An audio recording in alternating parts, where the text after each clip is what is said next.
The New York Giants are awful. I know, what a stunning revelation. It's almost like they've been one of the worst franchises over the last decade. But this season in particular, 2023, the Giants are disaster levels of sad. The Giants are coming off yet another blowout loss, yet again to the Dallas Cowboys, as expected, and they very easily have the worst point differential in the league, with their starting quarterback down for the rest of the season with a torn ACL, and their backup quarterback also going down with a significant injury, with no current timetable for his return. As a result, we're seeing a historically bad offense with a third-string quarterback as the starter, who's flexing to the rest of the NFL that he still lives with his parents and that his mom makes his bed for him. Right now, the Giants are in a three-way tie for the second worst record in football, and considering their trajectory they're on compared to a team like the Cardinals and the Patriots, they just might sink way down below them in a scenario now where the Giants could end up with the number 2 or even the number 1 pick in this year's draft. So the fact that they sit here in early November with one of the worst records in the league is beyond pathetic. Things were supposed to be on the up for them with Brian Daboll there, Daniel Jones showing some signs of life, the offense in general looking better, some of the offseason acquisitions that they've made. But they've managed to go completely backwards, and they may be even worse than they were before Daboll got there. As a Giants fan, this might be the most frustrating Giants team that I have had the unfortunate pleasure of watching in my lifetime, if not one of the worst in recent memory. So the plan today, as a salty Giants fan, is to rant about how terrible this team is while giving them criticism in every means necessary and discussing what they should be looking to do in their future. So let's start with the bad, and oh my god, there's a lot of it. The biggest pain, very obviously, has been the offense in general. There's a lot of attributing factors that go into it, but just from a general sense, the offense has been absolutely killing any chance of this team being halfway decent. I mean, we're talking 11 points per game level of bad. I don't even know the last time I've seen a number that low, especially here in the modern era where offense is everything in an offense-heavy league. They can't do anything. They've taken 10 steps backwards somehow. Just when you thought things couldn't get any worse in like the Joe Judge era or some of those other terrible coaches that Daniel Jones and the team was rocking with, we have this. And it's not like it's just a QB injury bug thing. They've been putting up some of their worst flops of the year before all of those injuries even went down. Aside from when Saquon Barkley and Darren Waller can be healthy, what other members of this Giants offense have stood out that have had any sort of consistent production? The answer is zero. Nada. Nothing. And because you can't get that quick separation, it's going to result in these boring check down throws, very predictable route running, and a quarterback who has only one read and is very easy in general to get a read on. If you can't get that quick separation, get a guy open with that terrible offensive line, you're going nowhere anytime soon. But of course, they're only a small issue in this scenario, as it's hard to get open consistently when your quarterback has about 1 second to throw. Dear God, that offensive line has been horrendous, and if it weren't for the New York Jets straight up existing, the Giants would be the only battle line we'd ever be talking about, and there'd be no competition for the worst line in the league. There were a lot of rumblings that the Giants were having troubles with their offensive line during the preseason and with training camp and everything, but never did I think it'd be this terrible. Evan Neal has shown absolutely no progression in his game. A lot of the time you question if he's even putting an effort at all out there, and on top of it, he's been dealing with injuries, so he hasn't even had a lot of chances to go out there and improve. Speaking of injuries, this entire offensive line has been plagued by them. Andrew Thomas, one of the best left tackles in football, has been injured for most of this season, and the other, I'd argue, best offensive lineman from the Giants this season, their center, John Michael Schmitz, has also dealt with some injury problems,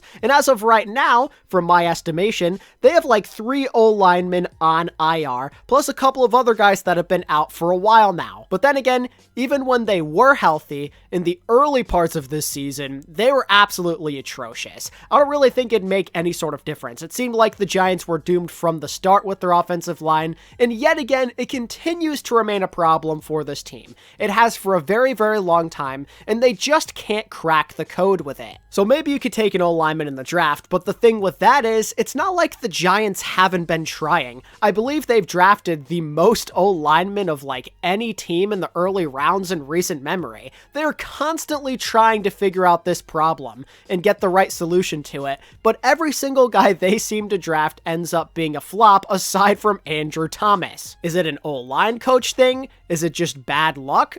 I'm not too sure, but it's just something that has plagued this organization for a very long time. They can't get a consistent starting line together that are all reliable. The last time we saw that was probably the last time they won the Super Bowl. And there are parts of this line that can be good for the foreseeable future. I have no doubt about it. But if there's going to be consistent holes like we've seen, they will continue to get trampled by any sort of reasonably decent pass rush, let alone some of these division rivals that have just been making a mockery of them. We can sit here and criticize the coaching and Daniel Jones or whoever else all we want, but if you have negative time to throw the football, it's just not going to go well for you. It's rare to see that kind of success with a bad line. You have to have a genuinely elite quarterback to make up for something like that, and elite receivers for that matter, but the Giants have none of that. And the sad truth is, breaking a vicious cycle like this takes a lot of time. Usually it comes from homegrown talent, figuring it out right in the draft. Look at the Eagles and the Cowboys, amongst others. Yeah, there's free agency and the occasional trade as well, but it's not exactly like there's a plentiful number of elite offensive linemen on the trade block or that are just readily available for the taking. The cycle Giants fans have to go through with this O-line is exhausting, but sadly, it doesn't seem like it's going to get better anytime soon.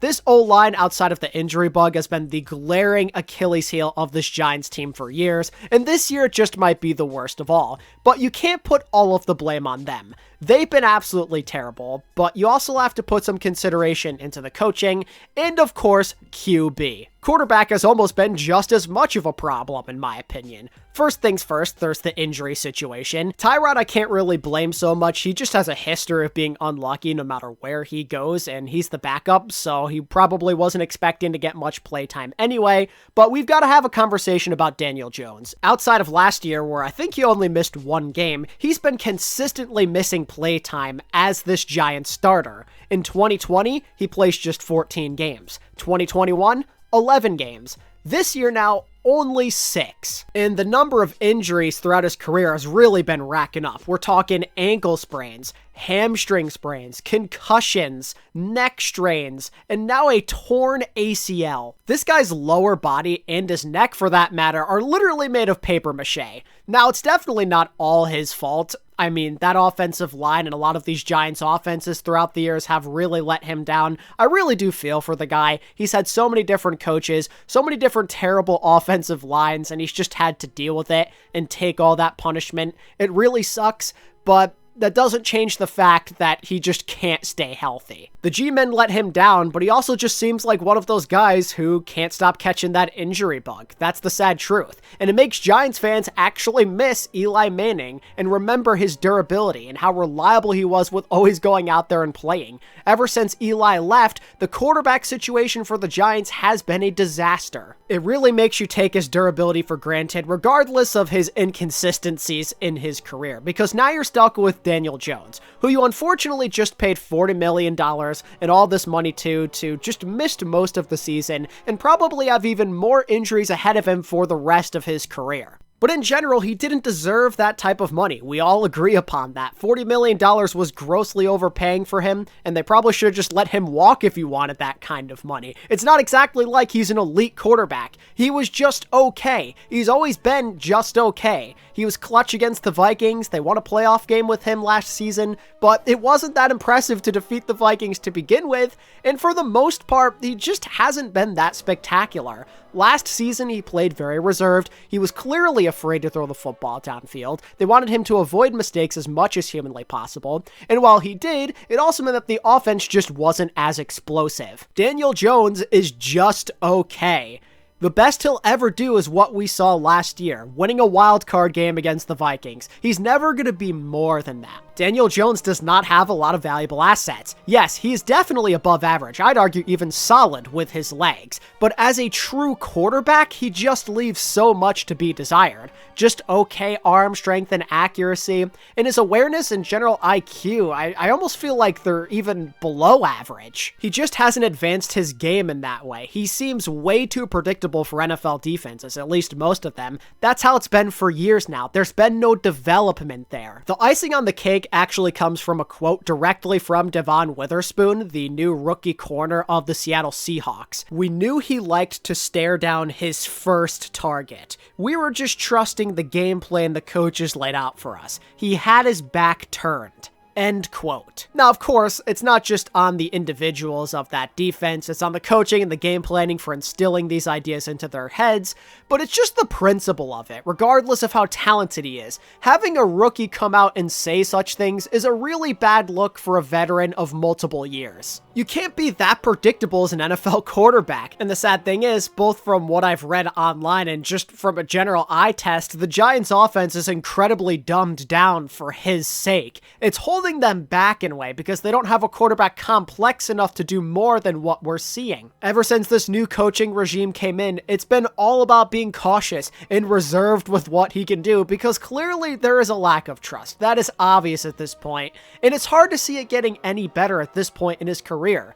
It's not like he's still a first, second, even third year player. This dude's in his 5th year in the NFL, and at this point, if you're still struggling with this stuff, there's probably not that much hope for you. The Giants have undoubtedly let Daniel Jones down a lot. He was not put in a very good position to succeed in his career. He's gone through so many coaches and terrible offensive lines, and I seriously do feel for the guy, like I said before. But the fact remains that even though they spent a lot of money on him, and it's going to be something they regret probably in the foreseeable future, that they have to move away from him. What we saw last year is the best you'll ever get. That is probably peak Daniel Jones right there. Maybe getting through the wild card round and then getting blown out in the divisional round. If the Giants want to have an actual chance at being a respectable org again and being consistent with their offense, they need a quarterback that's smarter, more talented, and of course, more durable. The Giants need to move on from Daniel Jones and draft a quarterback this year if they're in a position to do so. Mike Kafka and Brian Daboll need to draft a QB that they can truly say is their guy. Not that they truly dislike Daniel Jones or anything, but the fact of the matter is they didn't have a choice when they decided to sign with the New York Giants. This is what they were stuck with. Other mistakes from other people in the org back in the day. If they can draft a QB that they seriously like and develop him properly, kind of like what we saw with Josh Allen in Buffalo back in the day,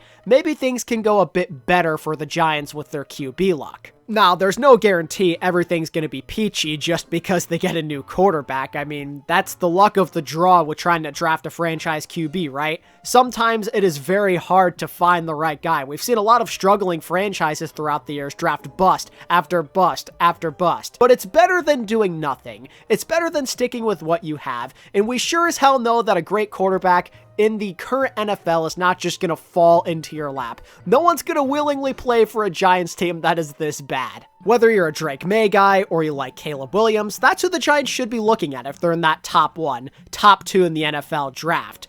You could go for Marvin Harrison Jr., that'd be a generational wide receiver prospect, the best they've had since OBJ, but if you don't have a QB to throw the ball to him with, then it really doesn't make much of a difference, and you're just wasting his potential. First things first, you need to get a QB who's just a bit more dynamic with what he brings to the table. And realistically, just looking at the league as a whole, they're in a good position to maybe draft whoever the heck they want at number 1. Their first number 1 pick in God knows how long. Yeah, the Panthers still stand in their way, technically the Bears pick, because they're also absolutely terrible, but at least they have a starting quarterback, you know? The Giants are down to their 3rd string quarterback. The offense is historic levels of bad. The team as a whole looks like they have no morale, and even if Tyrod Taylor were to come back, with how bad they look as a whole right now, and the losing streak they're on, and the small number of points they're putting up, they probably end up losing every game anyway. And maybe there's a chance, maybe it's just wishful thinking, but maybe there's a possibility that the Panthers could run into some teams that have no reason to try, be it because they're in the playoffs or they're absolutely terrible, and they can rip off another win or two before this season comes to a close. The Giants, on the other hand, I don't know if I have any hopes for them to do that. And it just might be for the best if they can draft a life-changing player that can help them. Maybe not immediately, but in the long-term future. It's not going to be easy, especially with that O-line for a rookie quarterback, but maybe with a bit more talent, he can just be a bit more productive with the offense, get the ball out of his hands a bit more, make some better decisions, flash off some talent just for something at the start. Someone who has a fresh start with more durability, with less injury history. Anything's better than sticking with what you have. Otherwise, you're not going anywhere anytime soon. You made a $40 million mistake, but you got to take it on the chin and move forward as any other bad franchise would do. I like some of the stuff the Giants have. There's an okay foundation in place with them. They have some good players on both sides of the ball. Andrew Thomas, when healthy, is a beast. Saquon Barkley still wants to be there, at least right now. He's a leader. Super talented. Same with Darren Waller. And defensively, they've had some good outings this year. Kayvon Thibodeau has shown improvement as a pass rusher and how proactive he can be in general on that side of the ball. Dexter Lawrence, I mean, what else is there to say? He's one of the best D tackles in football right now. And Deonte Banks, their rookie corner, they really hit it off with this guy. He's had some great performances this year. The point is, the Giants have some stuff that can lead them to a successful season in the future, but if they want to actually capitalize on that, they have to make changes right now. They can't just keep being that conservative franchise that we know them as. They've got to take a gamble, and they got to do it right now. But ownership also can't get complacent. They always seem to panic whenever this team does bad immediately. They want to put every coach on the hot seat, but we got to slow down with that and give Brian Daboll another chance with his guys. I like Brian Daboll. He is a good coach. He showed us last year what he can do, despite not even having that much talent with him. He led the Giants to the playoffs in a playoff win, for crying out loud. But I will admit, he's got to do better moving forward. This season, he was not the same Brian Daboll. He was not going for the same risks and the same gambles that we saw in 2022 that made the Giants such a fierce competitor. He was being way too conservative, and it probably costed his team some games, like in the Jets game and the Buffalo game too. Not all his fault, because there were some execution errors, of course, and he's not being put in the best situation to succeed, but still, you got to do better. You got to continue to be that kind of aggressive coach. It gets everybody pumped up. But we know what he can do. I mean, we're only 1 year removed from the team winning a freaking playoff game. They're first in like over 10 years. So if you're the Mara family, you have to recognize that and just give this guy another chance. See what he can do with a quarterback that he truly can say is his, that he really wants to coach. The Giants in all likelihood will be bad for years to come, but you gotta start somewhere. And again, with their potential draft position right now, this is the time to start. I don't know what's to come. The future is very uncertain. The Giants have a lot on their plate, a lot of decisions, and a lot of improvements to make. But every success story's got to start somewhere, and as far as I'm concerned, it really can't get much worse than what we see right now.